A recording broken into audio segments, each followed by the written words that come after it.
Hi food lovers, welcome back to my YouTube channel, and if you're new here, please don't forget to subscribe, like, comment and share. It's really mean a whole lot to me. Thank you. So today we are making granola. Ingredients we're going to be using: some oats, of course, coconut, dry fruits, some cashew nuts, salt, cinnamon flavor, brown sugar and honey. You can actually use flavors of your choice, also nuts of your choice. Those are the ones that I love. So yeah, the first thing I did was to measure my vegetable oil. You can use coconut oil. Then I went in with my brown sugar, some salt, just like, yeah, then I had my vanilla flavor. If you have any other flavor of choice, just go in with it. That is what I love to use. Then I went in with my honey. I'm using both brown sugar and honey. If you like, you can use only brown sugar, and if you like, you can use only honey.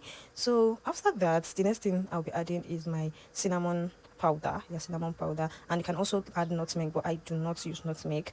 So I just basically mixed all of that together. Those are our wet ingredients. So after that's incorporated, we just set it aside, and we are using a whole oat. Make sure the oat you are using is the whole one and not the small one for best results actually. And so I just pour that in my bowl. Then we just add our cashew nuts. Note that this granola is my own choice of dry fruit, and you can always add any dry nut of yours. So that's my dry fruit and my coconut flakes, and I will not be adding that now because it's already baked and it will get burnt. And after that, you just basically add your both wet ingredients and dry ingredients together. Just mix. As you can see, I took my time to actually mix everything together. Like, I basically mix till I was sure, because we are using brown sugar cordial is kind of free cordial. So you need to make sure that you are breaking the what's it called, the one that cordial together. We're still going to be doing more of breaking when it gets to the oven, but yeah, so I just still continue to, like, what's it called here, I'll still mixing here. Just take your time, you need a whole lot of time. And after that, I'll be transferring into my oven sheet. So I actually line it with some brown paper. I don't have baking paper. You can use baking paper, but make sure you use one, because you see this knot here, it gets burned so easy.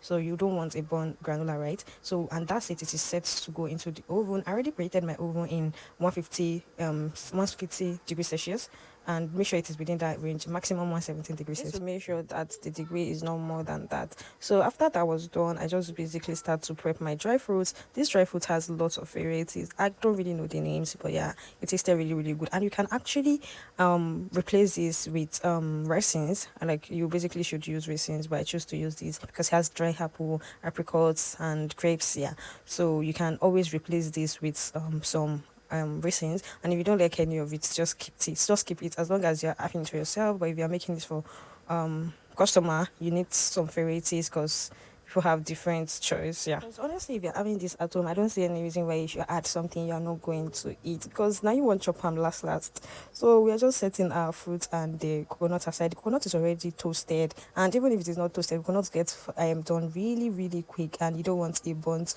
coconut in your granola, right? So that will be the last thing we're going to be adding to it. But before that, I've been checking on my granola, like, every 5 minutes or 10 minutes, just to make sure that the one that corded together, I separate them and ensure that it is not burning.